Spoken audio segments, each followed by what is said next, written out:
Welcome to the Success Journey Show. Let's travel together through the lives of individuals on the road to success. Hey, what's going on? What's going on, travelers? It is Ricky Venters and Marlon Madden, and we're back with you. You got it for another week of the Success Journey Show. What's going on, Marlon? How you doing today, bro? Oh, man, today's the day I am free. Free. As everybody knows, I've been quarantined for 14 days, hence the beard. I just try to do the whole assimilate the quarantine with the beard. So I know I'm going to catch a lot of flack for it, being that I grew a beard. But, you know, it was just something to do with the quarantine that I felt like quarantine, beard, they go together. So I grew the beard because I was locked up in the house, could not even go outside. This is the first time I used, what's that? It's an app that you use to bring your food to your house. You have the Instacart? Instacart. So I had Instacart. First time I used Instacart to bring food to the house. Hey, Instacart, if you're listening, we'll give us a sponsor and we'll shout you out a little bit more because you are a good app. But yes, we used Instacart and we got our food to our house. Everybody end up with a negative results now. So now we could go back to the free world. There you go. Thursdays when the first day I'll be going, both of myself and my wife is going to be going back Thursday. My father-in-law is actually out of the hospital now. He's back home, actually in his room. He's good now. Still, with COVID, there's a lot of residual effects when it comes to your health. So there's a lot of follow-ups he has to do, a lot of meds he has to be on. However, he still has life, so we're happy with that. And that's what's been happening with me. Ricky, how's everything going on your end?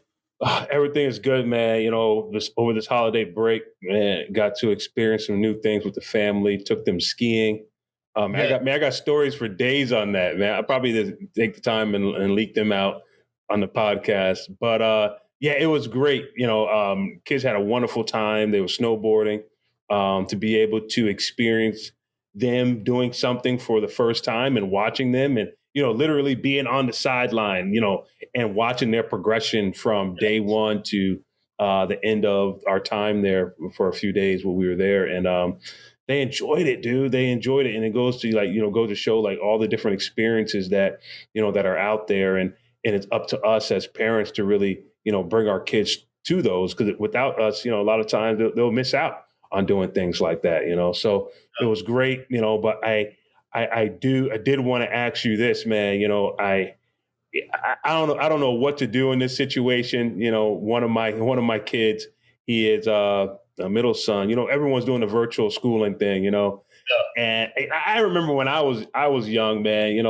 Even at times where your parents say, watching TV, no playing games. But as a kid, you're trying to find every way you can to sneak it in, right? Correct. I got one. Oh, man, you can do it this way. Oh, man, you got to get it in right here. You got to watch it right now. I remember one time my mom, she was going back to school. Me and my brother were home, summer, whatever. I don't know what it was. But and she was like, I want you guys to clean up and do a whole bunch of other stuff and do some work before you guys do anything, watch any TV or anything. So, we watched her leave, pull out the driveway, and boom, clicked right on our show, man. I remember the show to this day, Sonic the Hedgehog, right? Oh, man. Cartoon, right? Oh, man. So me and my brother sitting there, and we're both sitting there watching it. And the next thing you know, you hear the garage door open back up and my mom is walking in. And it's not like we can go anywhere. We're both just sitting there like just stuck, man. And but I walk in. My son today is supposed to be in class, and I see him do the quick click screen change.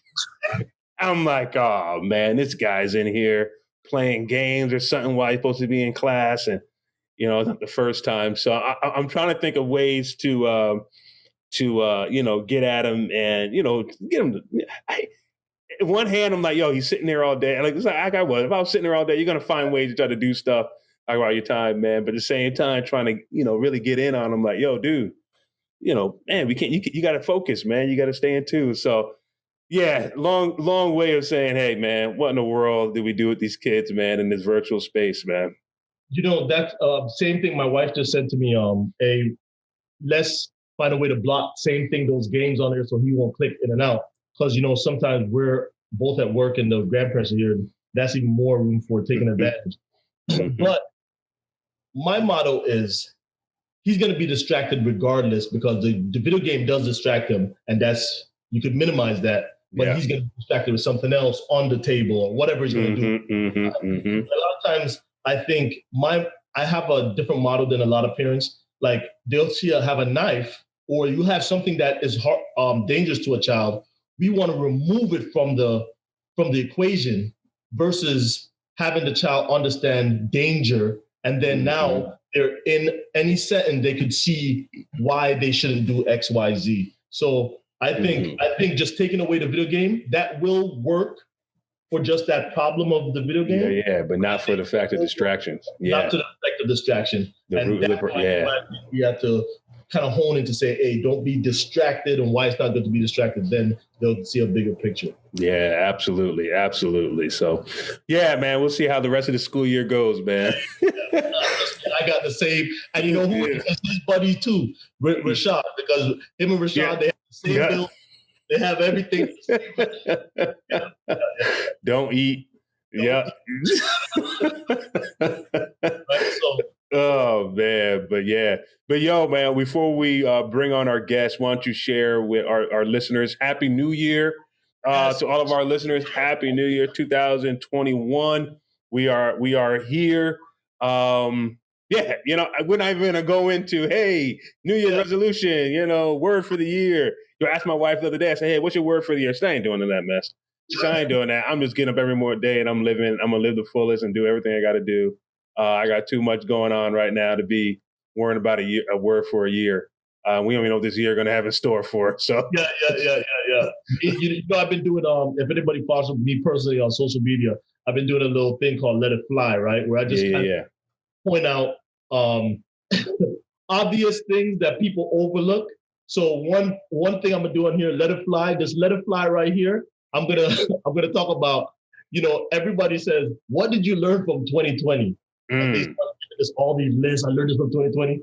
The funny thing is when I go on their social media and I look at 2019 and they say, what did you learn from 2019 according to 2020? It was the exact same. Man, only Marla has time to look at that, man. So let me see what you had for 2017. Yeah. New year, new me. New year, new me. If you're trying to find us, we are on all platforms when it comes to podcasting. Because of COVID and there's been a lot of different outlets, if you find one that we're not on, send it to us. We'll send you a t-shirt. Success Journey Show shirt is Dream, Drive, Discipline, and Diligence. And that's our quad Ds that we like to adhere to. That's our foundation that we think will make anyone in any field successful. Also, if you go on Instagram, it's Success Journey Show. Facebook, same thing, Success Journey Show. Twitter, Success_Show. And our YouTube is the Success Journey Show. We're trying to push everyone over to our YouTube more because we're trying to, we have a lot of visual now. As you see, we have, if you listen to this on a podcast app or something, just go over to YouTube, you'll see our face and we'll be able to do that. I know everybody, hopefully we get it in, Rick, but everybody, you see our intro, we kind of changed it up this year. So yeah. We're doing a lot of different things. And the COVID has led us to a space where it's more, we could be more intuitive with the people at the same time, be far. So absolutely. And since Marlon just put that in there, if this episode does not come out on Wednesday, this Wednesday, you know why. We're trying to make sure that intro gets in there so everyone can see it. But we're excited about this year. Like always, man, excited about life, excited about the stories that we're going to bring to you guys, the people, the guests, man. We have some phenomenal people lined up already over these next few weeks, and they're excited about sharing their story. And we're excited about hearing their full stories. And, just like any other point, every other week, this is the point where we bring on our guest. And today our special guest is Jose Flores. Jose, thank you so much for joining us. How are you doing today? All right, perfect. Good, thank you for asking. Oh yeah. Absolutely, man. It's a privilege to have you on, man. Thank you so much for your service to the country and everything, man. We really appreciate everything that you're doing, and Thank you. we're looking forward to jumping into your story. So, man, I want you to share real quick with our travelers and our listeners across the world just a little bit about yourself, and then we'll go from there. Okay. Yeah, absolutely. So I grew up out of South Texas, a small town from between San Antonio and Laredo, Texas. So grew up in a small town, large family. Never had endeavors or desire to join the military. You know, I knew off the bat that education was important. That's something that my mom instilled in me. So my original plan was to go to school, graduate high school, but then my senior year of high school, my plan wasn't, even though I got accepted to my dream college, which Texas State, I still didn't feel fulfilled. I still felt like there was a big void. There was a big gap, even though that's something that I was chasing all of all my academic years. So I ended up running into a Marine Corps recruiter who completely changed my life.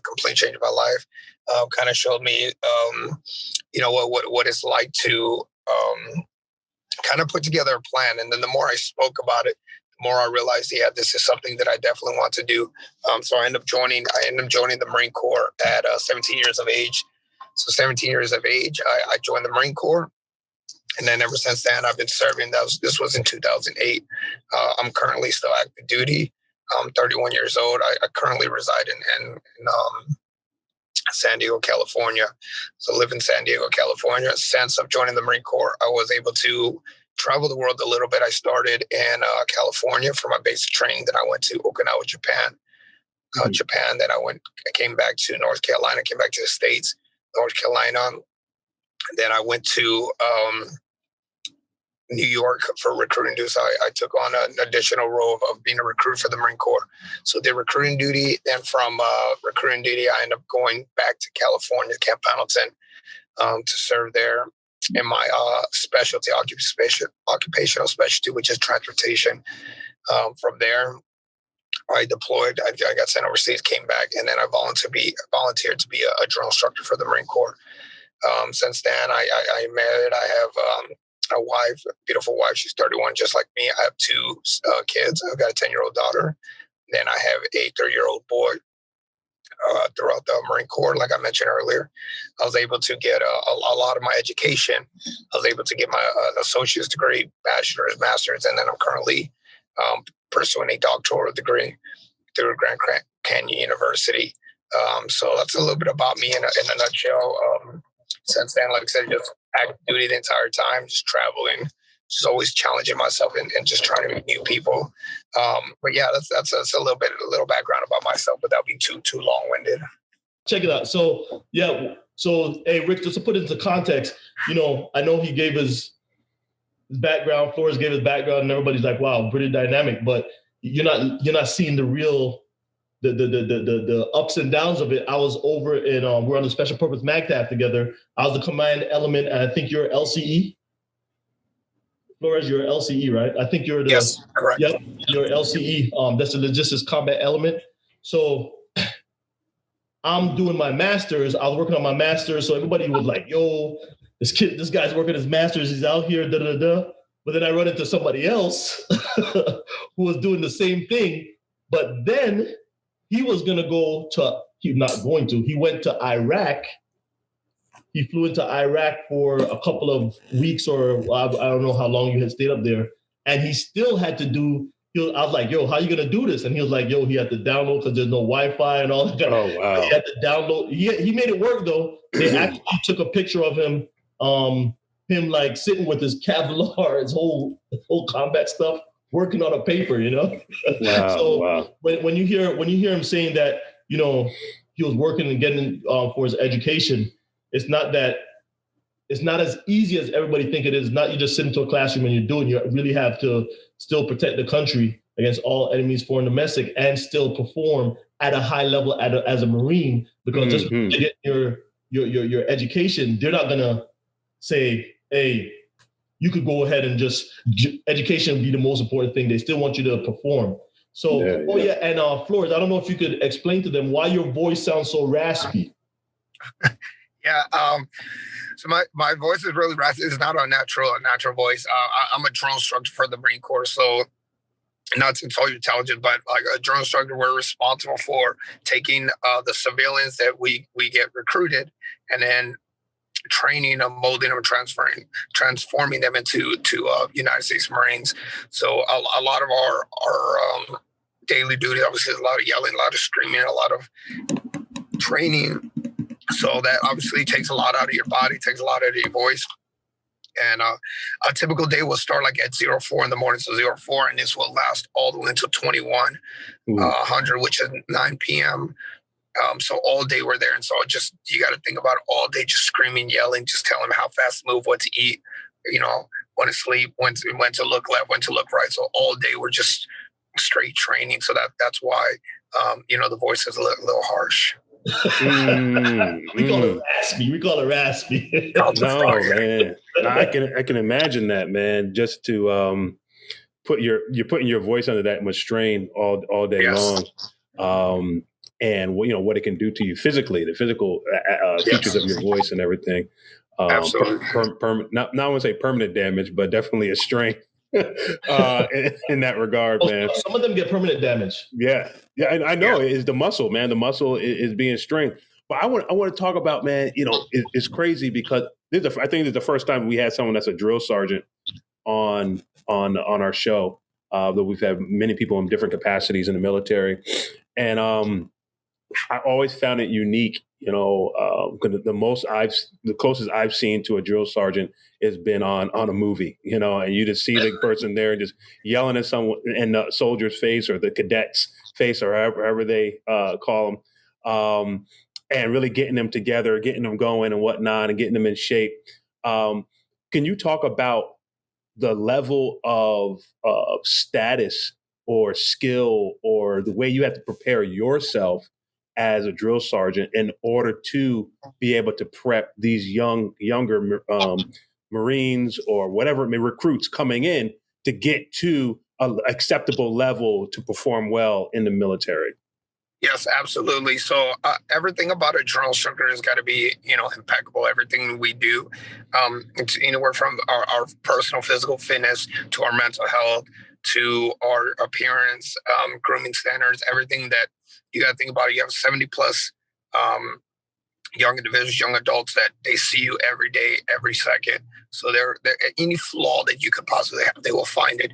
And as the drill instructor, you're their first, other than the recruiters. Recruiters are the first Marines they meet, but then you're the first that is going to take them from that lost civilian to a trained Marine.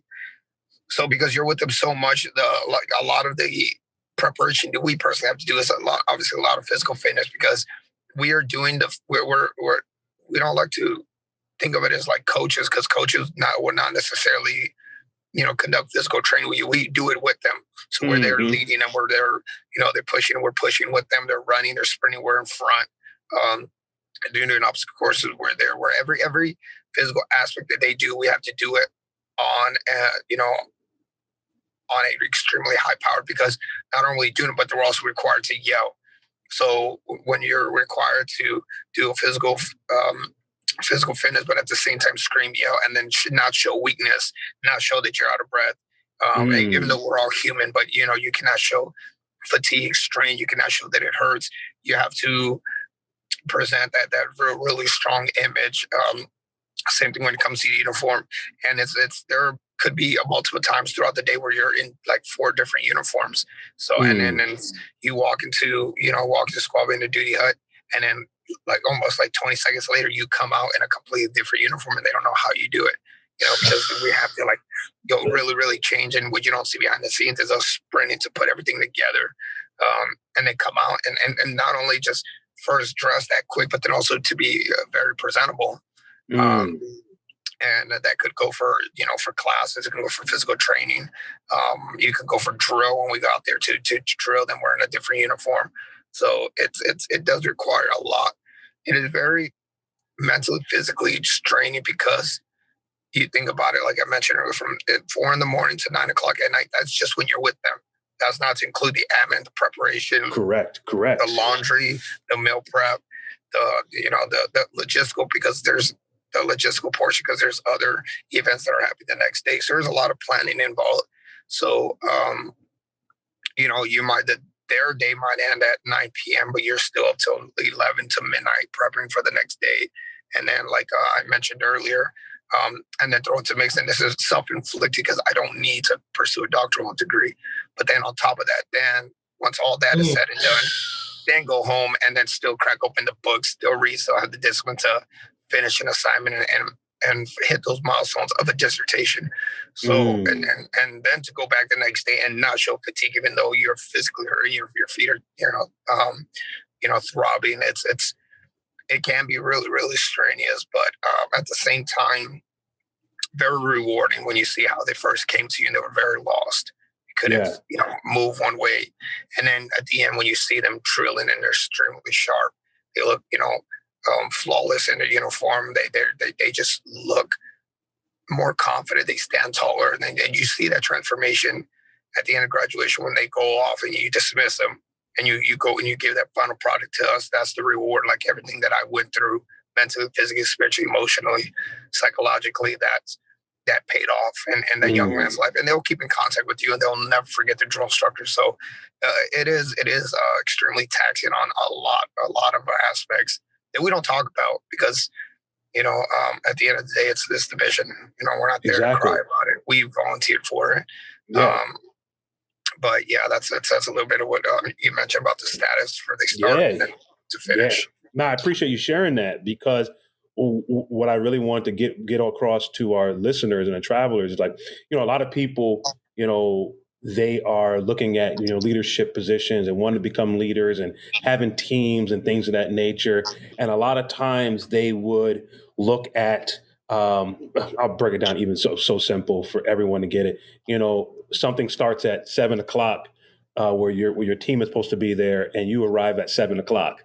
That's not, you can't lead someone, if you're right in the same time they're supposed to be there, when you're asking them to have their materials prepped and you're just getting done running copies or something like that, while the program is going on, the class is going on, and you wonder why the outcome, you struggle to get the outcome that you want with the group that you're trying to lead is because you really haven't shown them the level of excellence in which is required for them to achieve, through what you're doing. And so I really wanted you to point that out because a lot of people, they see the drill instructor in the capacity of, hey, I'm there with the recruits. The recruits are waking up early, but not realizing that when the recruits are waking up, the drill sergeant's already dressed. Yes.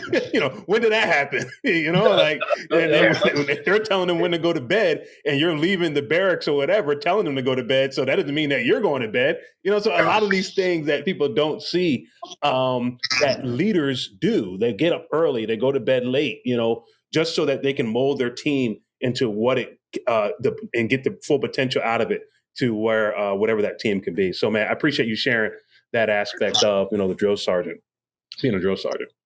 Yeah, Rick. The good thing is that for me being a Marine, I know I talked about the beginning with the shave, so don't worry about it. But with the Flores I'm not going to say there's not a lot of Marines that actually end up doing drill instructor and recruiting. So he is seeing it from both sides. So Flores, I just want you to break down.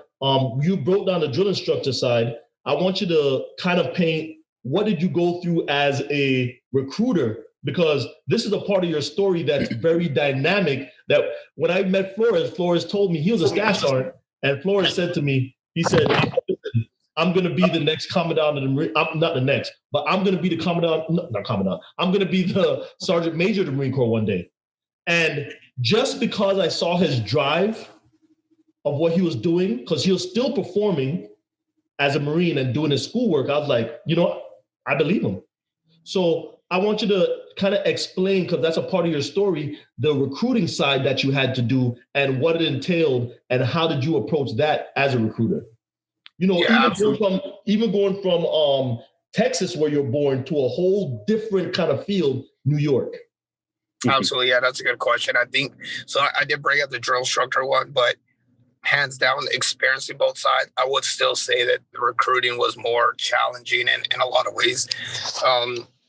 Because I am a Texas native, so that's how I grew. I knew how to talk as a Texan. I knew the conduct of the people there, and because I was at the time I was a single sergeant, so I was originally supposed to go to Texas, and then I got traded to New York, where I knew nobody. I've never been there. I just was completely foreign. It's complete foreign land to me. So then I get to New York, and right away I just noticed it was different. You know, it was fast paced. It was very, very, and I can see why they call it, the city that doesn't sleep, jungle, and I can see why they call it Big Apple. I saw that, and I was like, everybody's moving fast. Everybody has a purpose. There's nobody, just sitting around, and it's hard to talk. And then even the language. So that first thing that I had to do was learn the language, because they have a whole complete different set of vocabulary. I went to New York, and I'm thinking the word English? mad is an adjective of emotions. There's mad people at your table, and I was like, why are they mad? Like, what did I do? I didn't know. They look at me like I'm an alien, and I look around, I'm like, why are they mad at me? And then I didn't understand the language. Or when they say it's break outside, I'm like, what do you mean? There's no breaks outside. Oh, wow. To go from there was challenging because of the just the language, the barrier. But once I got there, to break down a recruiter's day is with the drill instructors, it's very, very structured. You know what time you have to wake up. You know what time they have to be at class. You know what time they have to do physical training. You know what time they can eat. With the recruiters, it's so you plan to the best of your ability, but there's so many uncertainties, so much adversity. It's just so much adversity can get thrown in days. So you wake up again at 04:05 to get to the office to prepare. Your what we call appointments, because the day prior you will set like 3 appointments, which is 3 individuals that you're going to meet to discuss the Marine Corps options, to discuss Marine Corps benefits. So you're preparing for that, and you're laying them out like this. What time I'm seeing, applicant 1, 2, and 3. But at the same time, you're also responsible for continuously prospecting, because you need 3 for the following day, or to compensate for one of those 3 did not show up. Then you still need that 3rd individual. So now you're coming to consistently prospecting. At the same time, with the recruits that you do already have, you're going to have to be responsible for training them. So you're a coach, you're a mentor, but at the same time, now you're a counselor for those that are coming in. And prospecting, there's different activities, whether it be phone calls, house to house visits, going into the schools and prospecting that way. So it's just again, you can have a plan to talk to them. And then with somebody that you could literally invest in somebody's life for months. You meet a young man, he wants to join, you go through everything as far as the enlistment process, which is a very, very lengthy process. Then you meet his family, you go through, to get him court documents if you need it, you go to get his medical record, you go through to take the physical test, you take the mental test, aptitude battery test, and then you could be with a young man for 3 to 4 months. And then you invested so much time, energy, and then within a blink, he meets a girl, and she says, "I don't want you to join." So now she was like, "I'm sorry, sir. Like, even though I joined now, I want to back out." And that's not something that you cannot. They're not under contract. So now you have to find a way to inspire him, to show him why that plan was set first in the first place. And then all while at the same time balancing, you still have, if you're married, you still have a wife at home, you still have kids, it's just a lot of chaos. The one thing that the recruiters have it tougher is that the drill instructor duty, you'll have a cycle which lasts 3 months. That's what typical boot camp lasts, 12 weeks. After that, you typically get about a week or 2 off to reset, to, kind of re-engage. But the recruiter, you do not have that time. You have a monthly mission, and that monthly mission can get stretched all the way to 27. And then you made your mission, but then 3 days later, it comes a reset. And so it's just a consistent 3-year, 36-month tour grind, and it does wear you down, tear you down. And I would say even some of the best Marines that I knew when I'm recruiting were completely exposed, vulnerable, and just completely, that's where I think a true character is exposed when you hit that adversity and there's nowhere to run, there's no escape. Even if because the military, the Marine Corps does offer you vacation time, what we call leave. It gives you 30 days. But even those 30 days that you're away, you still have a cell phone. You still have people that are in recruit training. You still have people that want to join. There's some people that want to quit. There's still, moms that say, I signed, a month ago, he enlisted, but now I have questions about, his benefits, because I'm reading on social media this. So you're constantly answering to somebody. You're constantly communicating. So you might be physically away, but mentally, you're still there. You're still back in the recruiting world. I can go to dinner with my wife because I'm off work to give her quality time. And then I see the waiter is about 18 years old. All I'm thinking about is, brother, what is your plan after high school? And she was like, can we just eat dinner? And I was like, I just want to know who my waiter is. Like, I just want to get to know him. And he was like, oh, I'm going to college. Or how do you plan on paying for college? And there you just go through you start going through the screening. And you get so good that it becomes a conversation. What you're really doing is screening him. Because you're thinking, if I can get him now, that's one less individual I got to worry about through the month. So you're never away, and the families can feel it. So it is, again, extremely taxing as a recruiter. It's just nonstop. If I could put in a couple of words, it's just a nonstop grind. Man. Yo, man, I'm telling you, Jose, this is good, man. I'm listening to this, just knowing, and this is the first time I've ever met you, but just listening to your story just so far and everything that you have packed in these last few minutes on how I can't fathom sometimes, doing all these different things that you're doing and still pursuing, your education, family, not just family, you say wife and kids. And that's like, they need their time too, and you want to be there for them while they're going through life, and still performing at a high level, where you are, in service, studying and things of that nature to go to the different levels, man. So, man, definitely applaud you, man, and everything that you're doing. I know one area that I want to address is, earlier you said you're looking for fulfillment. You're looking for that fulfillment, and I mean, it's awesome to even hear that that's where your mind was at 17 years old. Because the way you framed it, man, you're a great student. You got accepted into the college that you wanted to go to, and for some people, that would be their dream. As I get in my college and I'm good to go, but you still had that it was something, a void inside of you, and that something calling out to you, talking about, hey, I just want to be fulfilled. And that didn't seem like that was going to give you that fulfilling a nature to it. What about that conversation did you have with that recruiter? That I know you talked a little bit about it. Hey, you talked about this and that, about that. But what was it that just gave you that curiosity to say, man, this right here could be that fulfilling thing in my life, and I want to just pursue it and see what it looks like? Because you go to any school right now, and if you go to a counselor, right, in high school, and the counselor has this kid and he just got accepted to a 4-year school, 2-year school, whatever it may be, they're all excited about it. For them to get a curveball the next week, say, hey, I'm going to the Marines. Are like, oh, that's cool too, but why? Why'd you switch like that? So what was it that gave you that turning point at that age, man, if you can remember? Absolutely, yeah. So I remember getting my acceptance letter, and as excited as I thought I was going to be, I started seeing everybody getting accepted to some colleges, some community colleges, and I just felt that even prior to talking to her, I just felt that everybody's got to go to college. It almost becomes an expectation. Everybody's going to go to college. Everybody wants to pursue school. I just felt like I was going through a motion like everybody was doing. And so even though I was not excited, and then when I spoke to the recruiter, the turning point was, he said, he listened, like, what is your plan? I said, well, my plan is I'm going to go to school. I'm going to get a job. I'm going to get a degree. I'm going to find an occupation that that I love, and then I'm going to work for them. and kind of like the American dream. Everybody, talks about it.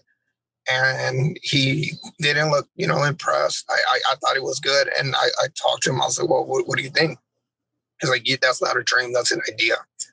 And he was like, really, really plant seeds in my head. He was like, do you have a car? I said, no. How do you plan on getting a car? My first response is to save up and get money. It's like, do you know how much it is for a down payment? What about, when's the last time you got sick? I was like, earlier, in the month. He was like, how did you pay for that? I was like, my parents, insurance. He goes, now you're going to have that. What about retirement? What about dental? So he really started to expose and some of the things that I think we take for granted. Like, what about food? What about, dorms or housing? What about retirement again? And he just kept going. And it was like, what are you going to do? Like, everybody gets accepted to college nowadays. It was like, there's something about you that's different and it. And right away I knew he was, whether it was a recruiting tactic or he was talking to me directly. It was like, you, I was like, you're right. I belong more. He's like, everybody goes to college. Why don't you choose a path that it's going to give you that education? Because I had a full ride scholarship. He like, so that's covered. Wow. It was a academic scholar, or it was a sports scholarship. Like, what happens if you get hurt? Then what is your backup plan? I was like, I don't. I was like, he was like, football players get hurt all the time. Track players get hurt all the time. What is your backup plan? I didn't have it. So the more he starts to talk, he was like, why don't you take the path less traveled? And I think that was a statement that really stuck with me. The path less traveled. And why don't you do something that that less than 1% of the nation could do? He goes, why not that education, but do it in a way that's not going to accumulate debt? Why don't you do it a smarter way?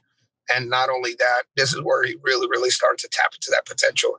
He said, you're looking for the tangibles. You're looking for the education. You're looking for the money. You're looking for, he goes, what about what only things and adversity in life can teach you? So what about discipline? What about, self-growth? What about, pride? What about sensibility and belonging? Those things that you're like, do you think you can get that from a college? He goes, some maybe. He goes, but there's some things that only going through the toughest training is going to offer you. You're going to be more mature. You're going to be faster, stronger, sharper.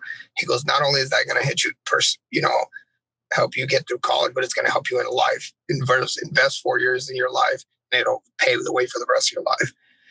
So the more I looked into it, I just felt a drawing, and it's like the Marines, and then the doubt that, I told the counselors, told the teachers, this is what I want to do. They're like, we've never had a Marine in our school, and it was like that. It was the unknown. So right away they shunned from it. Like, no, don't do it. Like, we here Marines. And this also, keep in mind that this was in 2007, 2008. So we were hot in Iraq. Every newspaper, every headline, every social media front page was, the dead toll keeps rising. Another Marine gets killed. A U.S. soldier gets killed. So that's what everybody, to include my parents, threw in my face. Like, well, you're going to get all this. Are you willing to put your life? Are you willing to sacrifice your life to chase all this that you may not get? Was really worth it. And then I started to think about it. And this is, again, I come from a spiritual background, so I grew out of my faith. My father was like, I'm not signing. I said, well, what is your issue with me signing the Marine Corps if I have a goal and I want more? He said, it's the fear of death. And I said, well, Dad, then don't send me to college because there's college shootings. Don't let me go to a theater because people die in the theater all the time. I'm not going to go to, run a marathon because people are getting blown up in marathons. I'm not going to go down the street because people are getting shot. I'm not going to go grocery shopping because, like the only way that I could probably escape death if I stay home. And then even with my luck, if an earthquake, I'm still going to die. I'm not going to let the small possibility of death stop me from chasing my goals. And if it does, then at least I knew that I died chasing my dream. So that's how that adapted. And I had that mentality. And then I went forward, and then everything that I had said I was going to do, I just put it near and dear to my heart. I set those expectations, and I held myself accountable for it. And he was right. All the things that the Marine Corps matured me, it made me smarter, stronger, faster, just more of the mind. It shaped my mind. It helped me come adversity. It took me out of my comfort zone. And I think that was the difference between me. And if I would have had the same version of me to go straight to college, I think I would have ran away from a lot of my problems. I think I would have, made an excuse to just run rather than just sitting there and facing. So I think that was the difference between the two versions of Man, sign me up. There Hey, what some recruiter better thank you, because some kid is gonna hear this podcast and gonna be like, "Yo, I need to go to my local Marine Corps recruiter and sign up." That was great. Definitely. But now I want to get on to another side. You join, and there's 10% of everything. In the Marine Corps, we said there's 10%. I think they need to say this too. There's 10%. So you have when you have people going to the Marine Corps, they have the dream of finishing their college, or they promise their parents will sign saying that you promise that you will go to college. You promise that you'll get a higher education. And a lot of kids say yes. And I will tell you, you have some guys retired from the Marine Corps 30 years, no college degree. The only college they have is that stuff that you do in the Marine Corps automatically become college credits. So Flores, I don't want to steal your thunder. What I want you to do is kind of walk us through your mindset of how you paid for it, what kind of steps you had to do, the adversities that you're talking about that you had to go overcome going to college while still, for civilians, having a full-time job. Yeah, so I think anytime that I was going to school, but also serving, I knew, again, it was just my mentality. I think the Marine Corps really, really made me appreciate the absence of time, and making time for everything. So throughout a typical day, we'd wake up at 4 or 5 in the morning to go do physical training, workout. Then you work through your regular duties. You get off around, say, 5 p.m. And then I would do night school from 6 p.m. up until 9 p.m. That was night school every single day. But some of the adversity, like you mentioned, is that the Marine Corps is primary, that your job first, and then secondary comes your education. So some of the adversity I had to face was going out to the field. The field is kind of like an open forest or jungle area where you're away from civilian population, and you're conducting training there to see if you can sustain whatever job it is that you're required to do. So right away, that took me out of the classroom. So what I had to do to adapt to that was switch to an online program and carry my laptop with me. And then nowadays, everybody has cell phones. So some of the ways that I was able to still maintain it, because where there's a will, there's a way. Setting a hotspot to my cell phone after everything is done, and then using that hotspot to activate my laptop to get connectivity, and then submitting my discussion posts, submitting my essays, submitting my weekly assignments, my quizzes. So I was able to do that even though I was physically away, and that did require a lot of discipline. Did require me to really stop making excuses, or like I'll continue this semester, after these operations, and that carried on to deployment, because then I was deployed to the Middle East twice, and same thing. As long as I had internet, I was able to maintain that. But with the same time, like, it's just balancing.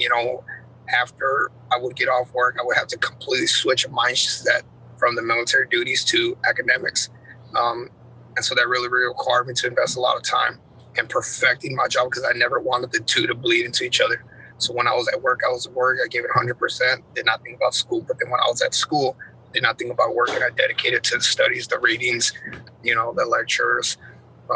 So some of the challenges I had to go through was a lot of lost sleep, a lot of sacrifice, as far as when you're young in the military. A lot of times we want to go out. We're away from home for the first time. We're overseas. You want to go out. You want to go, party with your friends. You want to go do things that young adults love to do. Some of the sacrifice that I had to make, and it was, to me, more an investment than a sacrifice, was I didn't make time for that, rather than going out and whether it was drinking, going out to parties. I invested my time in the books. Like, I know this is going to pay off now. I was never big into TV. I never got into TV or Netflix or just watching TV. I always felt like if I'm awake and I'm not resting, then I need to be doing something. I need to be doing some kind of readings, whether it's working out, reading. So I, in a way, it sacrificed or kind of made me grow faster than most of my peers, because I didn't get to experience that party phase, nor did I want to. It was just something that I knew by a certain age. My goal was to be on track to graduate my degrees as a traditional college student that graduated with me. 2008, I graduated high school. In 2010, I wanted my associates, just like most of my peers did. 2012, I wanted my bachelor's. 2014, I wanted my master's. So I was on pace like a traditional student. And that was always important to me. So by me continuing education in the field, by continuing education on deployment and then bleeding to recruiting duty, because I was working on my master's in recruiting. And it was just, again, it was like at 9 o'clock, once that day is done, completely switch gears, dump, whatever's going on throughout the day, and just block it, and then just dedicate to reading for the next 3 to 4 hours. So a typical day for me would start at 4 in the morning, and it would not last till 1 in the morning the next day, because I have so much that I need to cram, get 3 hours of sleep. And then in between, if there was a way to sneak in a nap throughout the day, I would, because your body needs rest. Yeah, exactly. I'm not saying that I'm a machine. I'm not a machine. Or if I knew that there was a day that I could, get ahead in school so that next day I could sleep a little bit longer, I would just manage my time, and I would really listen to my body if I knew that I was getting close to shutting down. Because I did. I pushed my body to the absolute limit, to the point where I was hospitalized because of exhaustion, and just, my body just shut down. So I knew my limits. So really paying attention to my body and just playing it smart, I think, was the key to my success as a student. Yeah, man, Jose, man, this is like, it's refreshing, and I feel honored, man, to be able to, speak to you right now, because there are not a lot of men in this world that even know what their limits are, right? It's like, you have never experienced what it means to put your absolute all into something. You've never experienced, having to lead other men. And so you have to become an even greater man, all the same time, being at home, kids, or whatever, the whole nine, and just to hear your mentality of a focus 100% of the time where you are at that time, man, that's a formula to success for like most people that are out here, because a lot of people need to apply that to their work career, whether you're doing schooling and working on your career, whether you are, starting a business, but you still have, 9 to 5, don't cheat the time that you have designated for certain things, because then you're never going to get anything done. And then it's going to lead and also encourage undisciplined nature that most of us have. So, man, to listen to you and just how you're manipulating things and life, and going through life and trying to master things at it. And I love the little caveat you put out there. It's like, I'm not a machine. I had to learn, when I can sleep. I got to learn when I can, where my limits are, so that I can still work at my highest optimum level, but also not put myself into jeopardy as well, man. So, man, this is phenomenal, man. Your story is, I know our travelers and our listeners are hearing this across the world, man, and they are definitely tuned into just what you're sharing with us today. And I just want to thank you for doing that. Yeah. And I know you just got to your dissertation, or just to can you explain to, the reason I really, I saw, I secretly watch your stuff where you are, right? Well, now that I know that you recently got, your process of just getting to that PhD level, you were striving for that, and being on drill instructor duty, how hard that was. I want you to just, even not just the drill instructor portion of it, to get accepted into the PhD program that you wanted to. What did that entail for you? What did you have to do, and what did you have to put together to actually get it to get to the level you are right now? Yeah, so for the doctoral journey, it has been, I think, the longest, my longest journey that I've been on. But I first had to be accepted to it. So I used my master's and my GPA, and then that was able to accept me to Grand Canyon University, which is the school that I'm going to now. From there, I was required to take 20 classes that were over. Give me 1 second. Let me just meet these notifications. Oh, okay. The notification comes on. Okay. Yeah, all the work notifications. Let me just mute these. Yeah.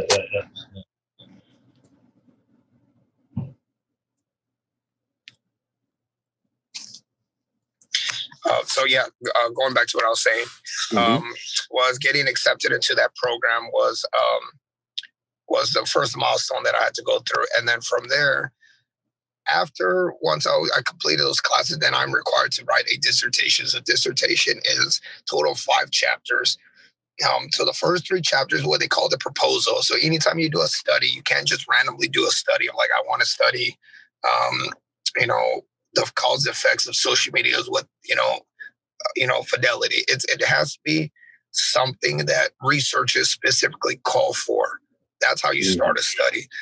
So for me, I'm near and dear to the military and deployments and communication. So one thing that I noticed right away was, not me per se, but a lot of my leaders were ending up in divorce as a result of deployment. So right away, that was kind of like some of my best leaders and best friends got divorced. So I wanted to study that. I'm like, I want to know what it is about these deployments that's resulting in divorce. So that was my topic that I chose. I did the research. I went up to the university because we have to do a residency.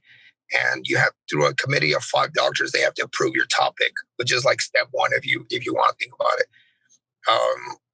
And it was rejected. They were like, it's saturated. There's so many studies on this. There's no need for it. So I was denied. That was my first denial. And they were like, well, our colleagues are like, well, why don't you study what actually works? You're going about it saying the deployments is a result of divorce. Why don't you study those couples that have made it, that are still intact? Mm-hmm. I was like, well, I never thought of that. He goes, why don't you take it from that angle? So I did the research, and it was just limited. There was scarce. There was not a lot of research. So I was able to bridge my gap that way. Like, well, these researchers want to know this, and that's where I generated my study. From there, again, you write the first 3 chapters, which is your proposal. Like, this is what I want to study. This is how I'm going to study. This is how I'm going to recruit. This is how I'm going to conduct my. Study. This is the region. This is the target population, and from there, that's where it was. That was, I think, the longest part, because everything, every sentence, every paragraph, every claim that you make has to be backed by a scholarly source. So it can't be just like, well, I want this because, I want, this is my opinion, that this is, the toughest stage. It all has to be supported. So that took me a total about 4 years to finally get down, back and forth with revisions, denials, acceptance. Then I got a complete committee change. So think about it as like your football team, you guys make it to the playoffs, and then your whole coaching staff gets wiped out, and now you got a whole new. They're gonna lead you into the playoffs, and that's how I felt. So yeah. I was just baffled, like, how we're gonna. So of course, it could be very subjective. So they denied me right away because they were like, well, we don't know your work, so we're gonna deny you.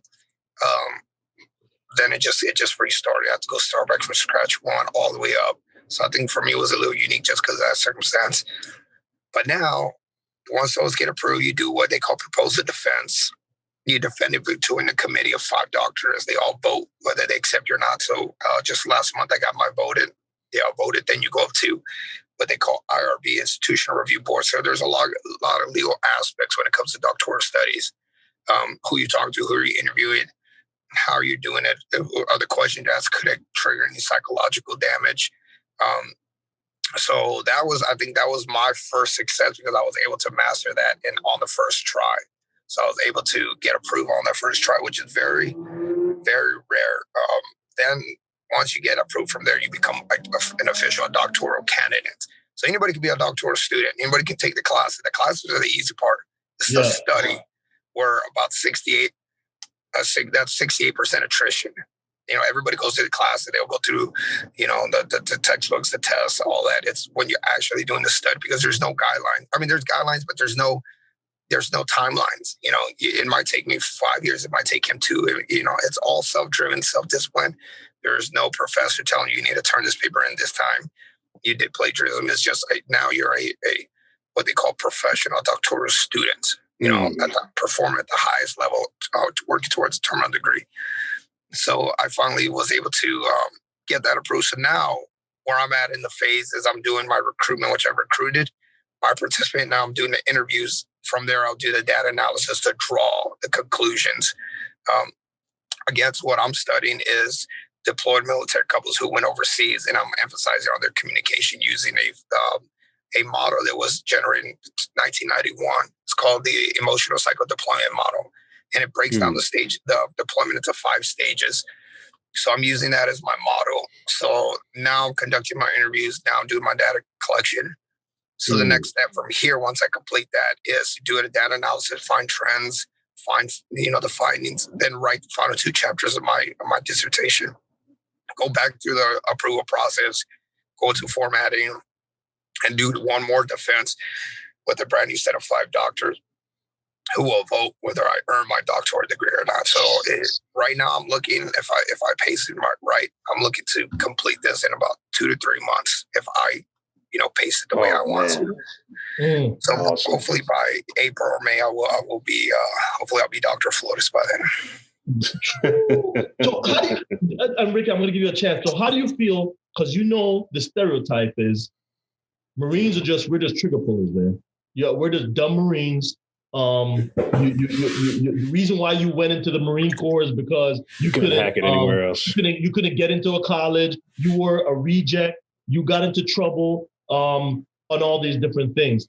How do you when you come to the general population, not people that's in the Marine Corps, how do you show change your minds about how to look at somebody in the Marine Corps? How do you do that? Yeah, no, absolutely. Yeah, there is a lot of stereotypes already, and there's a lot of already drawn concepts of Marines, and then not only even to break down further, not just Marines, but enlisted. Yes. The moment you have a degree, whether it's associates or bachelors, everybody will try to convince you to go to the officer side because the officers are the ones with degrees. So we have already that against us is like you're enlisted, you shouldn't have a degree. That's almost like the stigma. So for me, it is important because I've had obviously that opportunity to transfer years ago. Yep. To go to officer side and then make more money, take higher command. But it was exactly what I'm doing now is to inspire the enlisted that we are still educated. I'm not the only one. I found out recently that there's others that are on the same path as I am. Some already completed. They're well, into retirement already, but they completed while they were, active duty. So it's important for me to voice it and to inspire the enlisted ranks that we are educated, that we are ambitious, that it can be done, and then within an enlisted ranks, active duty. Like it's been a huge testimony, and it's been shared a lot because it is important for me to show that we do have that drive. This is the caliber Marines that we are now breeding. We're no longer breeding Marines that will do their 4 times and get out. Now we're breeding Marines that are going to get college. They're going to go back to the civilian population and with debt-free, and are going to take over these companies that are going to make moves because we're now that high caliber. We're innovative. We're smarter. We're faster. We're being trained a lot different on a higher level. We're advanced in every aspect possible. So that's, for me, to stay enlisted, to stay in the Marine Corps is a testimony, and it's an inspiration to those who want to do it, but are telling them to go to officer or telling them to get out or tell them to drop out and go to college full time. I'm able to show them that not only did I enlist, but there's some of the most demanding duties the Marine Corps has to offer. I was able to do it. And I'm just an ordinary guy. I'm just like anybody else. The only difference was my mindset. That's what it was, the difference between us. Man, love it. Man, so where you are right now, and congratulations for being that close to completion. When you were tallying up everything that needed to be done, I'm thinking, man, it's gonna be 2-3 years. Hope not. No. So that's phenomenal. All that was where I started, but yeah. I get it, man. And congrats to you and getting this far, man. And also, finding a topic that many people have not dived into that is really impactful for, just families in general, for people of service. And man, I mean, one last question that I have from my end is just, looking back over everything, we ask most of our guests this, if you can go back to that 17-year-old kid, you know, that was making that decision, and it sounded like you had that recruiter skill sets, or I wouldn't say recruiting skill sets, but persuasive skill sets back then when you were talking to your parents, and some of the analogies that you brought to them. You know, what if you can go back to him right now, just where you are right now, what you've experienced, the decisions that you made, you know, what is one thing that you will tell him while he's in that mode of deciding to go into the Marines and making that shift? I would honestly say follow that voice, follow that your heart. Just re-emphasize that, you know, it was a calling, and not necessarily just the Marine Corps. It's just I knew that I was meant for more. Mm-hmm. So just follow it. You know, reassure and say just continue doing it. You're on the right path. Even though it did at that time felt very alone. You know, when everybody that loves you, everybody that mentored you, coached you, taught you is saying no, but your heart and your mind and just a different desire is telling you go forward, take that leap of faith. I would just reemphasize that and just reestablish that, like just go take that leap of faith. You know, not let the fear, not let what others are saying. We know when you know you're meant for some more, it's easy to get drowned out, and it did. It at times. I did start to back out. I did start to overthink it. I did actually quit the what we call the delayed entry program. It's preparation going to boot camp. I quit at one point because I let those people impact me. But it was something that I couldn't sleep at night. I'm like, no, I'm meant to be a Marine. I'm meant to be more. And then I went back. So it's not like I was completely strong-minded. I was. Yeah, you but went through the cycle. I did forward again. When you're a young kid and your girlfriend, who at the time is the love of your life, the teachers are, you know, your teachers, your coaches, your parents that raised you are saying, don't do it, don't do it, don't do it. You know, it's really hard for you to go against that when you're raised one way. So to go back and to answer your question, what would I go back and tell them is like, you know what you're meant for. You know what you're doing. There's no one that has done it. You're meant to be on a different path.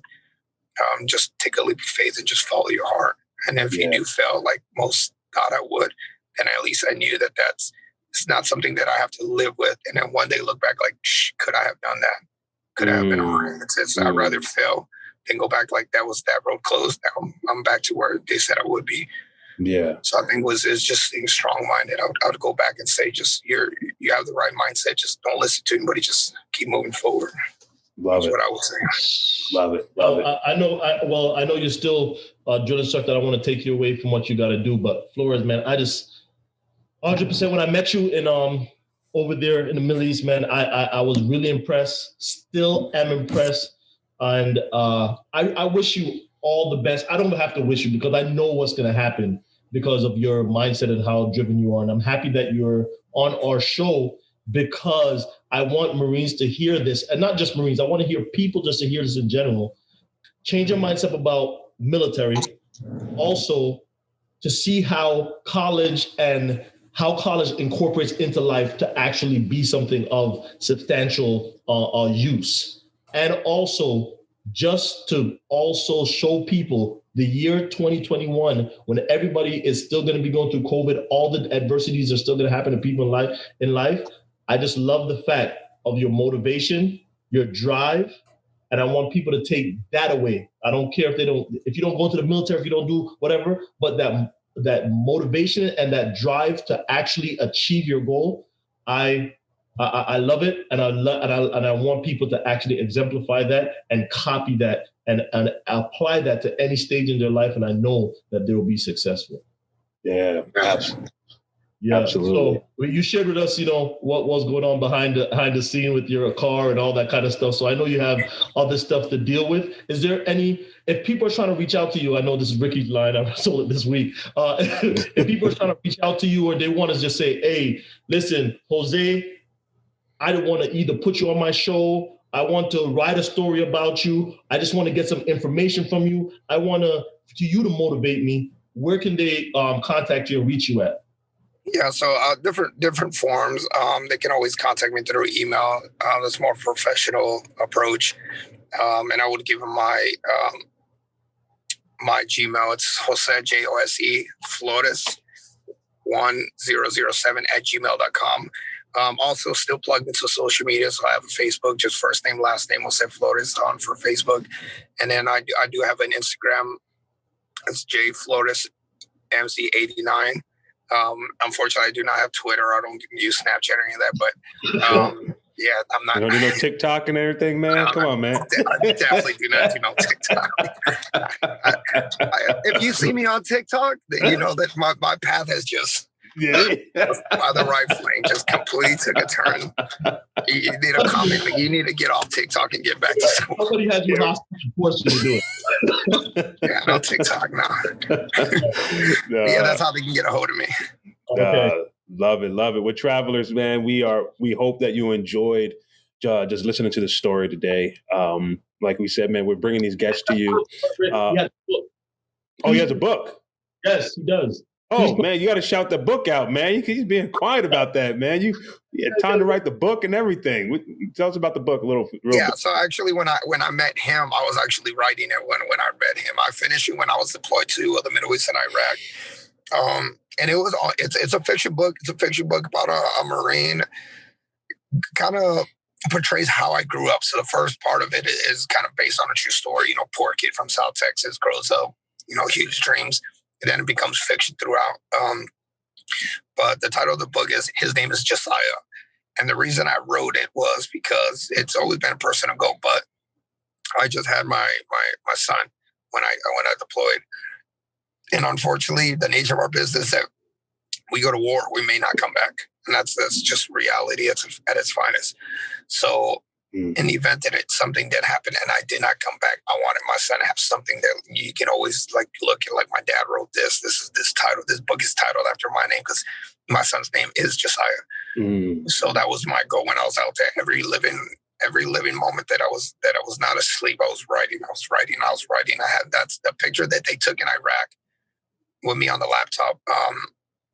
I was doing school and then I was also writing my book. So I was running that manuscript while on a hard laptop when I was out there. So yeah, I was able to write that. And it is available through Amazon or just Google Books. Very, very, it's not a lengthy book. It's 130 pages, easy read. And it's a good story. It's a good story about somebody who's humble, come from humble beginnings, but aspires to be a lot. And it's kind of one of those inspiring, like I can relate to this book. I can relate to this character. And that's the most common feedback that I got was it's a very emotional book, really good written book, but that I could relate because a lot of the struggles there, sometimes we're too proud to talk about. A lot of the struggles, very raw, very authentic. So a lot of the readers that wrote it was like, I can definitely relate. And I could see myself as this character. So that's, again, that was my goal, was to write that for my son. And I was able to accomplish it. It got published. And yeah, it's out there now. I'm actually working on the second. I'm working on the second now. There's a sequel to that book. It's just that is to be truthful. That is like a least of a priority because I'm trying to finish this degree. I'm trying to sprint. Of course. Yeah. That is also lined up in the works. Once I complete this milestone, then that'll be the second, of order of business for me. Man, I can't believe we were going to end this show without you mentioning that, man. That's awesome, dude.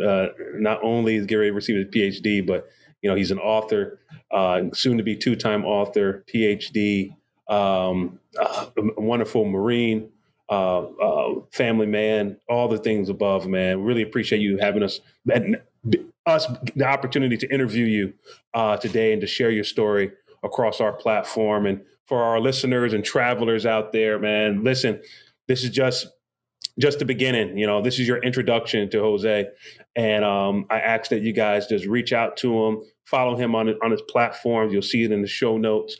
Stay in tune. If you're looking for a real life motivation, a real life superhero, you got one right here in front of you. And I know he holds that with the highest regards in what he does in the service for our nation. So listen, guys, we are come to the end of another show. Check out successjourneyshow.com.